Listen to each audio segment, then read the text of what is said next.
berjalan dalam firman-Mu, hatiku siap.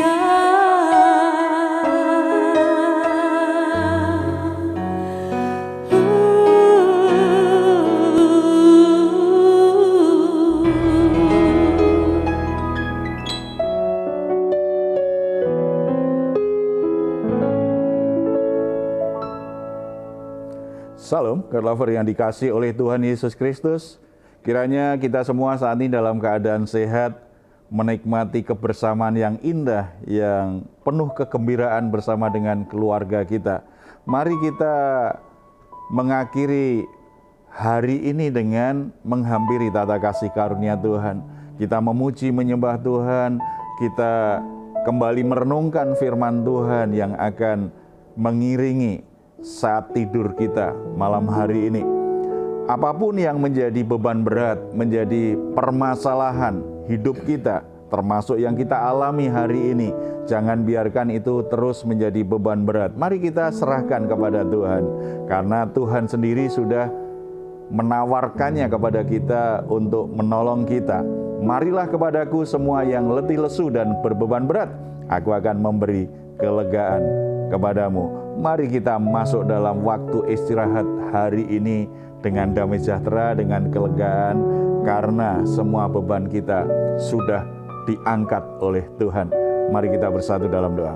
Bapa di surga, bersyukur karena dalam Yesus Kristus kami semua beroleh kemuliaan hidup, kehormatan yang begitu indah untuk boleh menghampiri tata kasih karunia-Mu dengan sukacita, dengan penuh kegembiraan.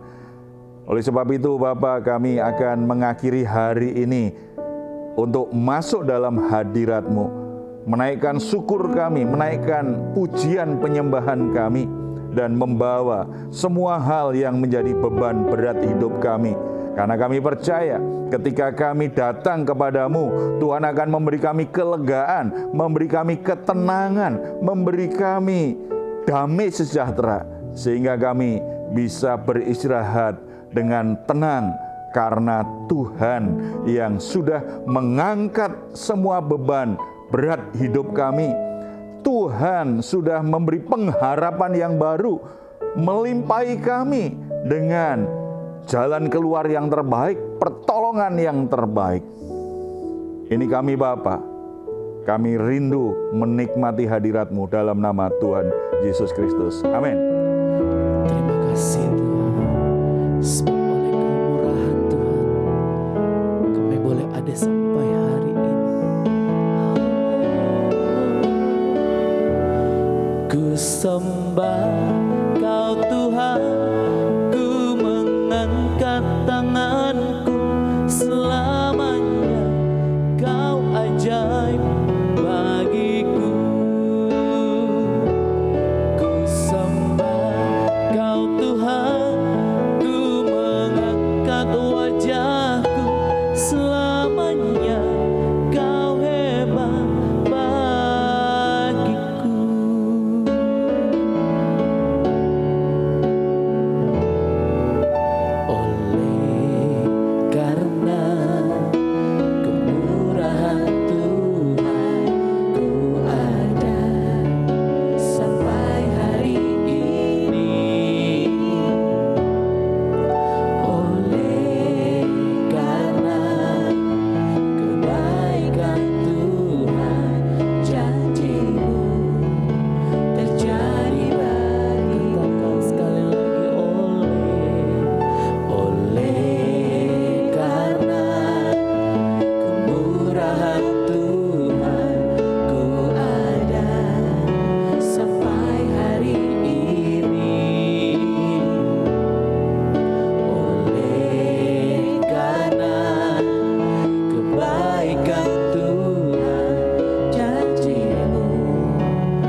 Bapa kita di surga adalah Bapa yang memelihara, yang murah hati, yang menyediakan apa yang kita butuhkan. Saat ini kita akan sharing kebenaran firman Tuhan, pentingnya kualitas hidup kita sebagai orang percaya yang pantas diberkati Tuhan, yang akhirnya Tuhan akan mempercayakan berkat bagi kita. Tapi sebelum kita lihat kebenaran firman Tuhan, saya akan bacakan ada satu pertanyaan yang terkait dengan hal ini. Saya sering mendengar nasihat dari orang tua agar rajin berdoa supaya diberkati Tuhan. Saya sudah rajin berdoa selama ini, tetapi kenapa pekerjaan saya tidak mengalami kemajuan juga? Apa yang salah? Ada peribahasa mengatakan bahwa pohon itu kalau semakin tinggi, semakin kuat terpaan anginnya, semakin kencang ditiup angin. Ini yang kalau kita lihat perjalanan Abraham, kemudian anaknya Iska itu yang alami. Mereka adalah orang-orang yang diberkati oleh Tuhan. Kita akan melihat dari kehidupan Ishak, bagaimana dia sebagai pribadi, kualitas apa yang dia membuat dia akhirnya menjadi orang-orang yang diberkati oleh Tuhan. Tapi kalau kita perhatikan di Kejadian pasal 26 ayat 16 sampai 35, sebelumnya kita sudah melihat bahwa Ishak itu ada di Gerar sebagai orang asing. Sebagai orang asing. Tetapi kenapa ketika Ishak ada di situ, Ishak semakin bertambah kaya? Di ayat 12, maka menaburlah Ishak di tanah itu dan dalam tahun itu juga ia mendapat hasil 100 kali lipat. Sebab ia diberkati Tuhan. Coba perhatikan di situ, Ishak menabur, pada tahun itu juga ia mendapat hasil 100 kali lipat. Berarti hasil yang dicapai itu sangat besar sekali. Bukan karena dia menabur yang paling utama. Kalimat terakhir itu menjadi kuncinya. Sebab ia diberkati Tuhan. Berarti memiliki kualitas sebagai orang yang diberkati Tuhan itu harus kita perhatikan. Kalau kita ingin hidup kita berubah. Kalau kita ingin mengalami peningkatan dari semua hal yang kita kerjakan dalam hidup ini. Tidak hanya secara finansial, tetapi dalam banyak hal kita adalah orang yang diberkati Tuhan. Orang yang membuat Tuhan itu senang untuk memberkati kita. Kita perlu mengerti dari kehidupan Ishak, kita akan mengerti yang seperti itu. Bagaimana kita bisa diberkati oleh Tuhan. Nah sekarang Pak, pertanyaan saya, kualitas pribadi yang seperti apa yang membuat Ishak itu dipercaya oleh Tuhan dengan berkat yang melimpah? Ya, yang pasti yang pertama, dia pasti orang yang rajin bekerja. Tadi yang pertanyaan di awal tadi kan berkata sudah rajin berdoa, tetapi pekerjaannya tidak mengalami kemajuan. Perlu dicek dulu. Apakah rajin berdoa tapi juga rajin bekerja? Ada banyak orang rajin berdoa, tetapi kelamaan tutup matanya. Karena kalau tutup mata terus nggak bisa bekerja kan? Ada waktunya kita berdoa, ada waktunya bekerja. Berdoa itu sesuatu yang sangat baik, tetapi tidak mengabaikan tanggung jawab kita untuk bekerja. Seperti Ishak, dia menabur. Tidak hanya di situ saja kan.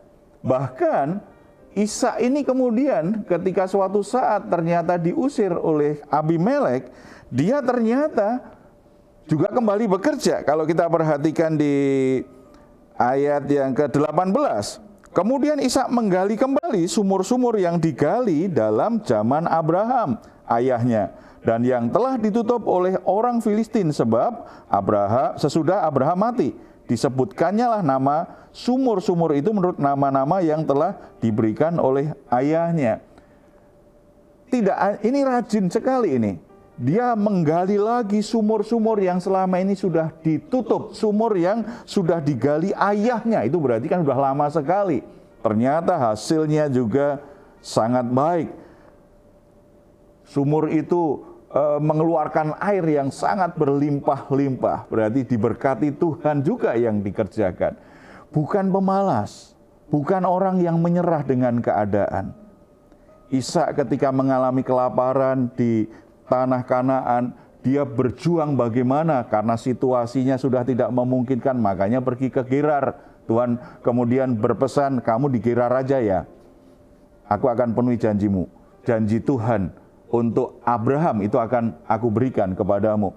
Dia setelah ada kesempatan tinggal di Gerar, dia menabur. Ketika ada masalah, dia harus tinggalkan Gerar, cari kesempatan lagi. Oh, ada sumur, dia gali lagi.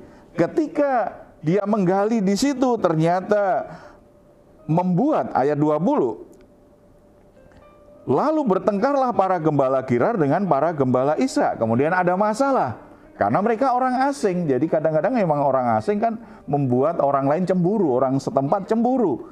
Ini kok digali, hasilnya bagus. Mereka akhirnya bertengkar nih, orangnya Ishak dan orang-orang Gerar. Dan apakah itu membuat mereka berhenti? Oke, kalau begitu. Ayat 21, mereka cari tempat lain lagi, menggali sumur lagi. Ayat 21 kan, kemudian mereka menggali sumur lain dan mereka bertengkar juga tentang itu. Maka Ishak menamai sumur itu Sitna. Berarti walaupun ada orang yang gak suka, ada yang mengusir, tetap Ishak ini berusaha cari peluang untuk bisa bekerja, untuk bisa lakukan sesuatu, untuk bisa menabur. Ada kesempatan untuk menabur. Makanya sumur itu bagian dari di mana dia bisa menabur, bisa membuat ladang, bisa memberi minuman bagi ternaknya. Jadi selalu berusaha gimana supaya ada kesempatan bekerja, ada kesempatan untuk memenuhi kebutuhan rumah tangganya, ada kesempatan yang bisa menghasilkan sesuatu. Tidak hanya untuk rumah tangganya, tetapi untuk pegawai-pegawainya. Ini tipe orang yang rajin bekerja. Saudara-saudara yang rajin berdoa, puji Tuhan, tetapi jangan lupa tetap rajin berdoa, rajin bekerja, ya, jangan rajin berdoa, kemudian rajin bekerjanya kapan? Nanti. Ya, kalau nunda-nunda bekerjanya, akhirnya berkat itu belum diberikan kepada kita oleh Tuhan, karena kita tidak melakukan tanggung jawab kita. Berdoa bagian kita beriman dan berserah kepada Tuhan, mohon berkat Tuhan. Tetapi setelah kita mohon berkat Tuhan, tanggung jawab kita bekerja, kita kerjakan. Supaya berkat Tuhan itu bisa disalurkan dalam hidup kita, karena kita melakukan tanggung jawab kita. Jadi rahasia pertama, kualitas hidup orang yang diberkati Tuhan adalah orang yang rajin bekerja. Sebagai anak-anak Tuhan, dunia ini harus kenal kita sebagai orang yang rajin bekerja. Jangan malah jadi batu sandungan. Orang Kristen malas-malas. Orang Kristen tidak punya tanggung jawab. Tidak boleh. Kita harus dikenal sebagai orang yang rajin. Jadi teladan, jadi teranglah bagi orang-orang di sekitarmu. Yang kedua, tidak mau bermusuhan Ishak itu. Ishak itu suka berdamai, suka hidup damai. Kalau kita perhatikan tadi yang kenapa Ishak harus pergi? Ternyata Abimelek sebagai penguasa tanah Gerar cemburu. Ini Ishak aku beri tempat untuk bisa hidup karena kelaparan kan, sedang kekeringan di tempat itu. Tetapi kok makin lama kekayaannya semakin bertambah. Ada perasaan tidak aman muncul. Nanti kalau Ishak lebih kaya dari aku gimana? Kan aku yang berkuasa di tempat ini. Ada kecemburuan. Makanya Abimelek memerintahkan, menyuruh Ishak untuk meninggalkan tanah itu. Ayat 16. Lalu kata Abimelek kepada Ishak, pergilah dari tengah-tengah kami sebab engkau telah menjadi jauh lebih berkuasa daripada kami. Ada penguasa yang cemburu, ada orang yang tidak mau dikalahkan, berusaha untuk mengusir dia. Memang orang yang berkembang, orang yang maju itu membuat banyak orang itu jadi cemburu. Apalagi orang itu punya jabatan, punya posisi, tetapi sebenarnya tidak bisa berbuat terlalu banyak. Hanya begitu-begitu saja. Orang yang cemburu itu kan orang bilang tanda tidak mampu. Benar ya? Yang pernah cemburu begitu? Kalau kita merasa lebih mampu, kita nggak perlu cemburu dengan orang yang kita tahu kemampuannya masih belum menyamai kita. Tetapi begitu ada perasaan dia kok lebih baik ya, lebih beruntung ya, dia lebih berkembang, mulai ada perasaan iri. Walaupun seperti itu, dia tidak melawan loh. Padahal Abimelek sudah tekankan kan, pengaruhmu lebih besar daripada pengaruhku. Dia lebih memilih untuk, ya udah kalau begitu aku udah nggak boleh lagi tinggal di sini, kami pergi. Karena dia tidak mau ribut. Apalagi dia sadar juga, dia akan numpang di tanah orang lain yang punya merasa nggak suka, pergi saja.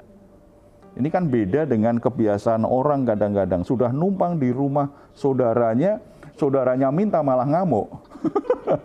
Kemudian ketika mau dijual nggak boleh. Itu sepertinya dia yang punya. Enggak, Ishak sadar betul. Karena orang yang kualitas hatinya itu kualitas yang suka damai. Memang bukan punyaku, bukan tempatku, ya sudah aku pergi saja membawa apa yang aku miliki, yang diberikan Tuhan kepadaku aku bawa. Tetapi tanah ini kan bukan milikku, aku pergi tinggalkan tempat ini. Tidak hanya itu, ketika tadi dia temukan sumur Abraham yang sudah ditutup, dia suruh pegawai-pegawainya, yuk kita gali lagi. Begitu mulai kembali airnya membual-bual, orang-orang setempat, mereka cemburu, bertengkar, dia pilih pindah tempat lagi. Di situ pun juga jadi masalah lagi. Jadi dia lebih memilih hidup damai dengan orang lain. Salah satu yang menghalangi berkat Tuhan diberikan kepada kita, karena kita tukang ribut. Karena kita suka bertengkar dengan orang lain. Karena kita tidak mau hidup rukun dengan orang lain. Itu yang dikatakan Daud kan? Di Mazmur 133 ya. Kalau kita hidup rukun, maka Allah akan memerintahkan berkat-berkat-Nya dalam hidup kita. Makanya jangan suka ribut, jangan suka bertengkar, jangan suka berantem. Kalau ada salah paham, ada perbedaan pendapat, selesaikan secepatnya saja. Istilah sekarang kan, selesaikan di meja kopi. Ya, ngopi bareng selesai.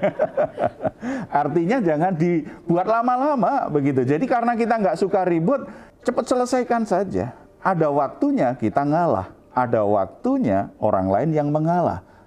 Intinya ada semangat untuk terus berdamai. Hati yang penuh dengan damai ini cocok untuk dialiri berkat Tuhan. Tetapi begitu kita menyimpan dendam, menyimpan sakit hati, menyimpan kemarahan, menyimpan iri hati, kecemburuan terhadap orang lain, tidak mau mengampuni orang lain, kita sedang menutupi aliran berkat itu. Kita sendiri yang menghalangi, bukan orang lain yang menghalangi berkat Tuhan. Ingin diberkati Tuhan, miliki kualitas sebagai orang yang suka hidup damai dengan orang lain. Dan yang terakhir, orang yang beriman. Karena Ishak seperti itu, makanya Tuhan melawat dia secara istimewa tuh di ayat 24. Lalu pada malam itu Tuhan menampakkan diri kepadanya serta berfirman, "Akulah Allah ayahmu Abraham, jangan takut sebab aku menyertai engkau. Aku akan memberkati engkau dan membuat banyak keturunanmu karena Abraham hambaku itu." Sesudah itu Ishak mendirikan mezbah di situ dan memanggil nama Tuhan. Ia memasang kemahnya di situ, lalu hamba-hambanya menggali sumur di situ. Saudara perhatikan ketika Tuhan melawat dia dan berbicara, "Ishak, aku akan memberkati engkau sebagaimana aku memberkati ayahmu." Respon Ishak apa? Ini respon orang beriman. Ishak langsung membangun mezbah di tempat itu. Mezbah adalah sebuah tanda bahwa dia adalah seorang yang menyembah Allah, bahwa dia orang yang mengagungkan Allah. Tempat di mana dia akan memberikan persembahan kepada Tuhan. Itu wujud imannya menjadi seorang penyembah. Saudara-saudara, imanmu seperti apa? Tuhan itu meresponi iman kita, bukan meresponi apa yang kita lakukan secara lahiriah. Ketika kita berdoa, bukan kata-kata doa yang kita ucapkan yang utama Tuhan perhatikan, tetapi bagaimana hatimu. Ketika engkau berdoa itu lahir dari hati yang percaya enggak? Hati yang beriman tidak? Walaupun kalimat doa kita sangat indah atau bahkan panjang, karena orang berpikir doanya harus panjang supaya semakin didengar Tuhan kan? Karena terbiasa ketika bicara dengan ayah atau ibunya, kalau ngomongnya pendek nggak didengar, harus panjang gitu. Kemudian dengan Tuhan juga dipanjang-panjangin.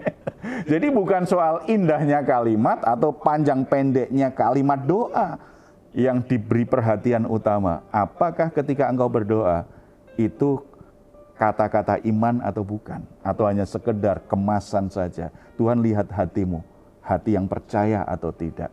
Demikian juga ketika kita memuji Tuhan.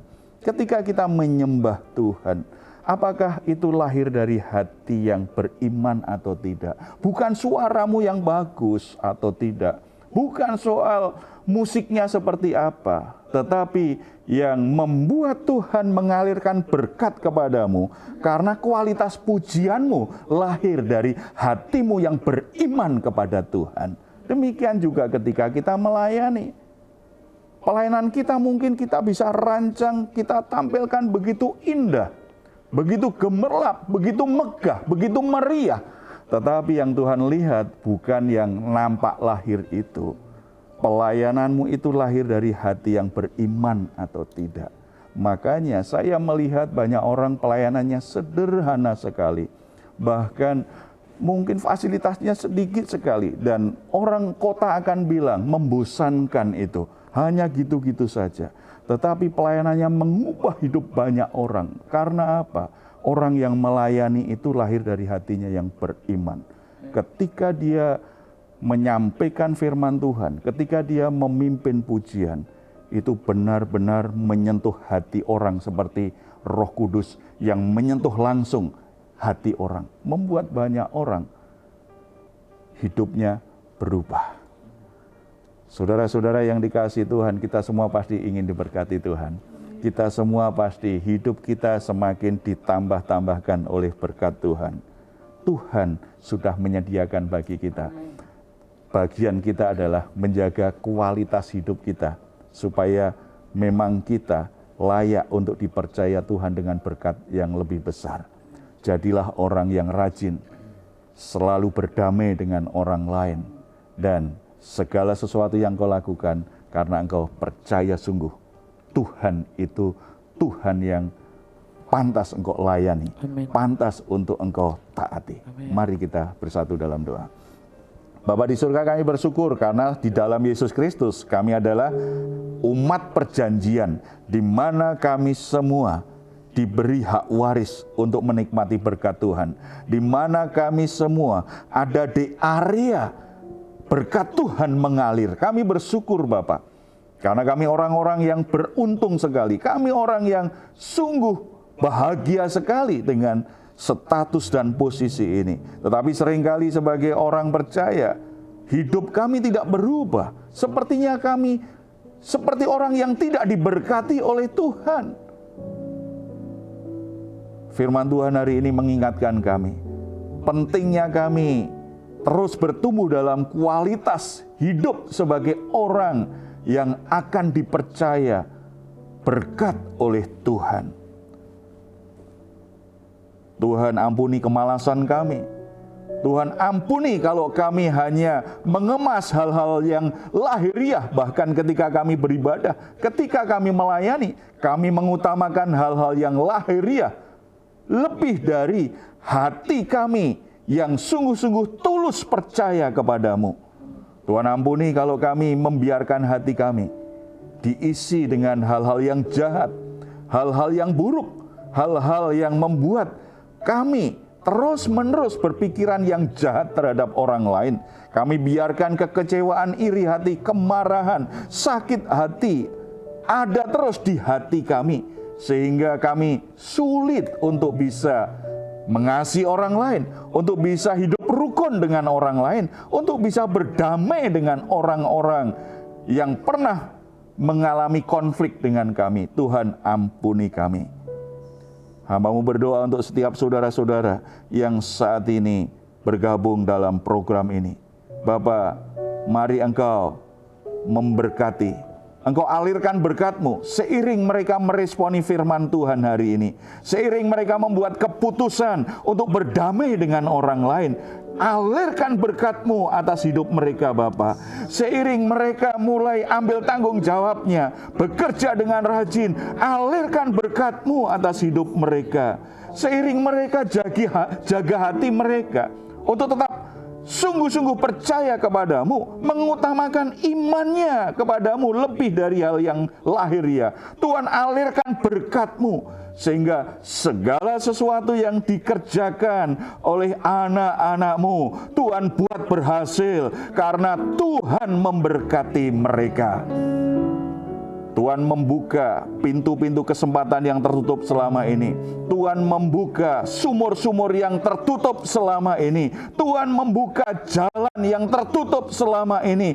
Tuhan mulai membuka semuanya sehingga ada aliran berkat yang mengalir dari kehidupan Tuhan kepada anak-anak-Mu Tuhan. Rumah tangganya diberkati Tuhan, pekerjaannya diberkati Tuhan, usahanya diberkati Tuhan, segala sesuatu diberkati Tuhan, sehingga mereka tidak hanya memuliakan Tuhan, tetapi mereka menjadi berkat bagi banyak orang. Terima kasih Bapa.